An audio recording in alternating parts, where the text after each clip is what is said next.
कृपया ध्यान रखें कि इस चैनल में सभी की सभी जो जानकारी है वो शैक्षिक और सूचनात्मक उद्देश्यों के लिए है। इस यूट्यूब चैनल में प्राप्त किसी भी जानकारी को वित्तीय सलाह, कानूनी सलाह या तो व्यक्तिगत सलाह के रूप में नहीं लिया जाना चाहिए। जय हिंद दोस्तों, नमस्कार दोस्तों, मैं हूँ सागर। मैं हूँ आपकी दोस्त रचना हिमकर। इस वीडियो के अंदर प्रीवियस कुछ टाइम से हमारे लोगों के जो हमारी कम्युनिटी के कुछ इंपॉर्टेंट सवाल है उसके बारे में बात करने वाले हैं। आपके पास कोई क्वेश्चन है तो फिर नीचे कमेंट सेक्शन में ज़रूर लिखें, हम उसका भी आंसर देंगे।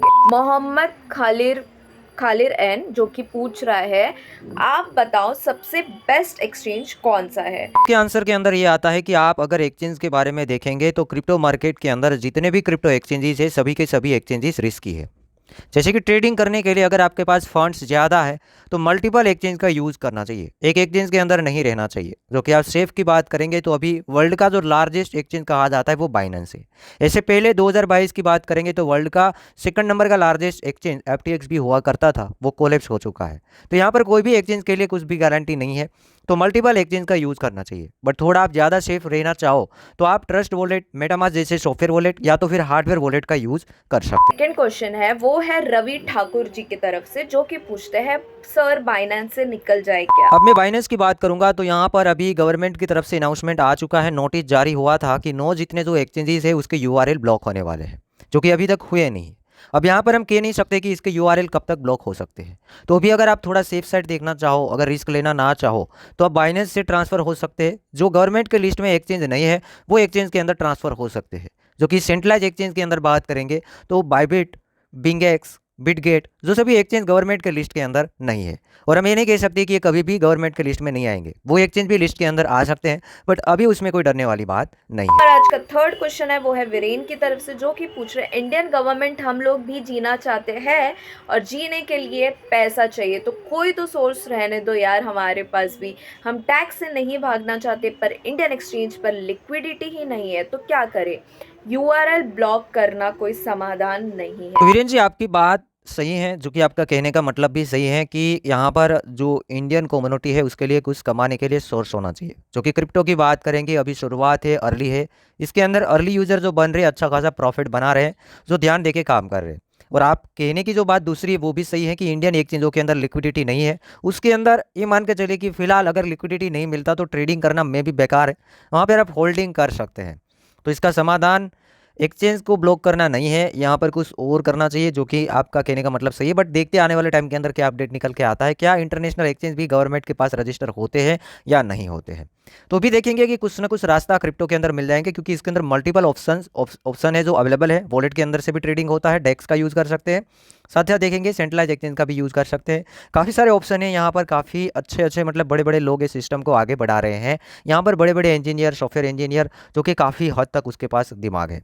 जो हमारा फोर्थ क्वेश्चन है वो है मोहित सक्सेना की तरफ से, जो कि पूछ रहे गवर्नमेंट को छोटे इन्वेस्टर्स के लिए सिर्फ 5% टैक्स रखना चाहिए, बड़े इन्वेस्टर्स के लिए 10% टैक्स, जो वेल्स हैं उन पे 30% टैक्स लगाना चाहिए। मोहित सक्सेना जी, जैसे कि आपका बात एकदम सही है कि यहाँ पर छोटे इन्वेस्टर के लिए कम टैक्स होना चाहिए, उससे ज़्यादा जो कमा रहे हैं उसके लिए ज़्यादा होना चाहिए। बट जो बिग वेल्स है, मिलियंस ऑफ डॉलर के अंदर पैसा कमा रही है, उसके लिए टैक्स ज़्यादा होना चाहिए।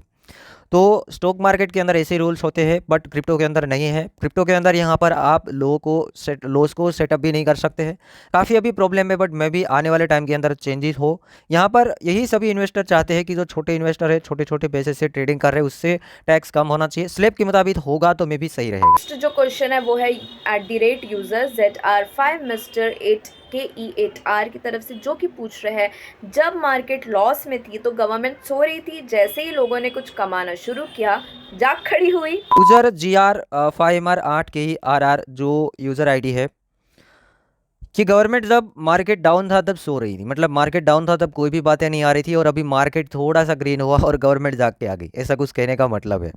तो ऐसे ही होता है मार्केट के अंदर, प्रीवियस भी ऐसे ही हुआ था। बट यहाँ पर मुझे दुख ये बात का भी होता है कि जब ऐसा कुछ होता है मार्केट में, जब कमाना हो, जब रियल में एंट्री लेना हो, तभी इंडियन यूज़र को डरा देते हैं। तो इंडियन यूज़र क्या है कि राइट टाइम टू एंट्री नहीं ले पाती है, डर जाती है। 2018 के अंदर भी ऐसा हुआ था, जब BTC का प्राइस $3000 था, तब बैंकिंग सेक्टर के अंदर बैन लगा था कि आप बैंक का यूज़ नहीं कर सकते हैं। एक्सचेंज के अंदर जो विड्रॉल का ऑप्शन बंद हो गया था, तब P2P नहीं हुआ करता था, तो लोग विड्रॉ कैसे करें और डिपॉजिट कैसे करें, तो उन टाइम के अंदर वो लोग बिटकॉइन नहीं ले पाए। और जब तक बैन हट गया तब BTC 20,000 या तो $40,000 के ऊपर ट्रेड कर रहा था, तो फिर हमारी इंडियन कम्युनिटी वहाँ पे मैक्सिमम बाइंग की है। डिप में बाइंग कर सकती थी बट प्रॉब्लम आ गया। तो अभी भी ऐसे ही कह सकते कि बुल रन सामने दिख रहा है, बट ऐसे ऐसे प्रॉब्लम देखने के बाद कम्युनिटी काफ़ी डर जाती है, इन्वेस्टमेंट नहीं कर पाती है, दूर रहती है। अगर फंड्स लगाया भी है तो वो निकाल लेती है, डर लगता है कि कहीं बैन वैन ना हो जाए और हमारा पैसा ना फंस जाए। तो ये भी एक बात है, वो सोचने के ऊपर मजबूर कर दे। जो हमारा क्वेश्चन है वो है अवेश पटेल की तरफ से, जो कि पूछ रहे भाई वजीर एक्स में तो कार्डनो को वॉलेट में भी नहीं ले सकते, आपके पास कोई आइडिया है तो बताएं। इसमें कार्डानो को वॉलेट में भी नहीं ले सकते, आपके पास कोई आइडिया हो तो बताएं। तो देखिए दोस्तों, अब धीरे धीरे क्या है, ऐसा प्रॉब्लम आना स्टार्ट हुआ तो तुरंत मैंने देखा अब धीरे धीरे दूसरे जो क्रिप्टो करेंसी हैं वो अब डिपॉजिट होना इंडियन एक्सचेंज के अंदर स्टार्ट हो गया है। पता नहीं 24 घंटे या तो 48 घंटे के अंदर उसके सारे के सारे प्रॉब्लम सॉल्व हो गए। क्योंकि पहले वो क्रिप्टो को डिपॉजिट नहीं करने देते थे, बताते थे कि कुछ प्रॉब्लम चल रहे हैं, इसका हम सोल्यूशन लाएंगे, गवर्नमेंट का प्रेशर है, सभी सामने चीज़ें आ रही थी। बट जैसे ये नो एक्सचेंज बैन की बात हुई, सभी एक्सचेंजों ने डिपॉजिट करवाना स्टार्ट कर दिया है। अब देखना, अगर कार्डानो का ऑप्शन नहीं है तो कोई और क्रिप्टो करेंसी को चूज़ करना और वहाँ जाके कार्डानो बाय कर सकते हैं। क्योंकि मेरे पास आइडिया है कि वहाँ पे अगर आप ट्रोन को डिपॉजिट कर पाते हो तो ट्रोन में ट्राई करें, या तो कोई और क्रिप्टो करेंसी, मान लो यूएसडीटी अगर सस्ती रेट में, मतलब कि जो चेन है आर्बिट्रम बाइनेंस स्मार्ट चेन की मदद से अगर वहाँ पे डिपॉजिट का ऑप्शन है तो उसका आप यूज़ करें और वहाँ पर डिपॉजिट करें।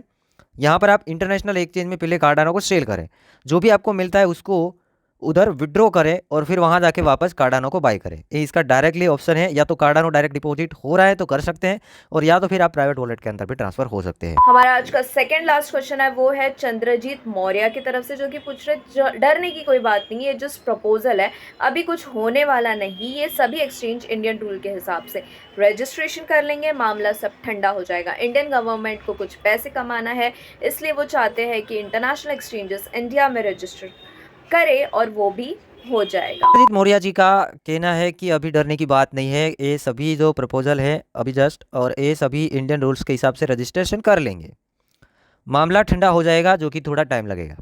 ये बात सही है, कुछ सोल्यूशन आएगा, बट अभी के लिए चंद्रजीत कुमार मौर्य जी यहाँ पर अभी में भी रिस्क तो नहीं लेना चाहिए। एक्सचेंज का जो नेम आया है, कभी भी कुछ भी हो सकता है, तो हम में भी थोड़ा दूर रहना चाहिए। कोई और भी ऑप्शन है हमारे पास, और भी इंटरनेशनल एक्सचेंजेस है, वहाँ पे ट्रांसफ़र होने में मैक्सिमम 80 रुपये जाएगा, या तो फिर आप ट्रोन में ही ट्रांसफ़र करेंगे पूरा पोर्टफोलियो। बाइंग सेलिंग मिला के $1-1.5 का खर्च आएगा, ज़्यादा भी फंड है तो भी। और इंडियन गवर्नमेंट में भी पैसा ही कमाना चाहती है, यहाँ पर चंद्रजीत मौर्य जी का कहना है। क्योंकि इस बार का प्रॉब्लम की बात करेंगे तो काफ़ी कम टीडीएस कलेक्ट हुआ है, क्योंकि टीडीएस उतना हाई लगा दिया था और टैक्स भी में भी कम कलेक्ट हुआ है। क्योंकि हाई टैक्स है तो लोगों ने क्या किया, या तो सेल नहीं किया, ट्रेडिंग बंद कर दिया, या तो इंटरनेशनल एक्सचेंज में घुस गए, और फिर पैसा उतना रेवेन्यू नहीं बनेगा। मे भी अगर टैक्स कम लगता तो सारे के सारे लोग इंडियन एक्सचेंज में रहते, वॉल्यूम भी बनता, सब कुछ होता, बट टैक्स उतना हाई लग गया। वरना अभी इंडियन कम्युनिटी मैक्सिमम वज्रिक्स का यूज़ करती थी, मैं खुद वज्रिक्स का यूज़ करता था, बट अभी तो हम होल्ड करके बैठे हैं, क्योंकि टैक्स ही उतना बड़ा है, कैसे ट्रेडिंग करेंगे, काम ही नहीं बनेगा, अपना पोर्टफोलियो खाली हो जाएगा। हमारा आज का लास्ट क्वेश्चन है वो है रवि ठाकुर की तरफ से, जो कि पूछ रहे हैं क्या मेटामास्क सेफ है। ठाकुर जी का कहना है कि मेटामास्क सेफ है सर। अब प्राइवेट वॉलेट की मैं बात करूंगा तो प्राइवेट वॉलेट किसी के कंट्रोल में नहीं होता है। जैसे कि हम हार्डवेयर वॉलेट की बात करें, या मेटामास्क की बात करें, या ट्रस्ट वॉलेट की बात करें, सभी सेम है।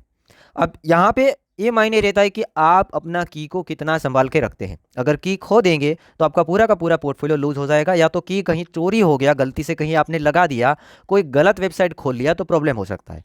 अगर आप मेटामास्क में न्यू यूज़र है तो अकाउंट बनाओ, वहाँ पे जो की निकलता है कहीं भी ऑनलाइन मत रखो, कहीं शेयर मत करो, की को डायरेक्टली नोटबुक में लिखो, 2-3 जगह पे घर पे लिखो और कहीं छोड़ दो, और आपके ध्यान में रहे वैसे ही छोड़ दो, किसी को दिखाओ मत। दूसरी बात कि आप ओनली होल्ड ही करो, कोई और लिंक को अपने वॉलेट के अंदर मत ओपन करो, क्योंकि मैक्सिमम अभी स्कैम हो रहा है। मेरा भी काफ़ी बार फंड्स गया है, कोई गलत लिंक के ऊपर क्लिक कर दिया, मैंने वॉलेट के साथ कनेक्ट करा दिया और कुछ साइन इन कर लिया तो फंड्स उड़ जाता है। जितना ज़्यादा आप की को संभालोगे, एक्सचेंज से ज़्यादा सेफ रहेंगे, क्योंकि एक्सचेंज है वहाँ पे प्रॉब्लम है कि एक्सचेंज में ओटीपी जाता है, विड्रॉ रुक जाता है, बट ये वॉलेट है वो आपके हाथ में है। अब वॉलेट का एक ही ऐसा इंपॉर्टेंट चीज़ है, वो है की, तो की को संभालना ज़रूरी है। अब मैंने आपको बता दिया कि कहीं लिख भी नहीं होना चाहिए, किसी को देना भी नहीं है, कहीं नोट में लिख के रख लेना है, और वॉलेट को कहीं भी कनेक्ट नहीं कराना है। तो अब ऐसा हुआ कि आप कहोगे कि सागर पर मेटामास्क बंद हो गया तो वही की का यूज़ आप ट्रस्ट वॉलेट में कर सकते हैं। वही की आप ट्रस्ट वॉलेट में डालो और वहाँ आपका एसेट निकल जाएगा। अगर ट्रस्ट वॉलेट भी बंद हो गया तो सेफ फाइल में चले जाओ, काफ़ी सारे वॉलेट हैं, कहीं भी आप कोई भी वॉलेट को ओपन कर सकते हो। की जो है वो एक ब्लॉकचेन ओपन करने का, आपका एसेट को एक्सेस करने का ऑप्शन है। मतलब ये जो वॉलेट वगैरह हैं, आप मेटामास्क में जाते हो, आपके पास की तो है, चाबी है, बट कहाँ जाके एक्सेस करेंगे, मेटामास्क से। अगर मेटामास्क नहीं है तो वही चाबी आप ट्रस्ट वॉलेट में लगा सकते हैं। अगर वो भी नहीं है तो वही चाबी कहीं और वॉलेट में लगा के आप उसे एक्सेस कर सकते हैं, वो चाबी है। कहीं जाके एक्सेस करा सकते हैं और एक्सेस करने का देखने का जरिया है वॉलेट, जो प्ले स्टोर के अंदर हमें दिखते हैं। ये थे हमारे आज के क्वेश्चन। आई होप आपको सारे आंसर्स मिल गए होंगे। क्रिप्टो मनी मैग्नेट और ऑनलाइन क्रिप्टो स्कूल और हिंदी क्रिप्टो स्कूल को सब्सक्राइब करना, ऐसे ही कंटेंट बनाते हैं। और अगर आपका भी कोई सवाल है तो कमेंट सेक्शन के अंदर छोड़ सकते हैं।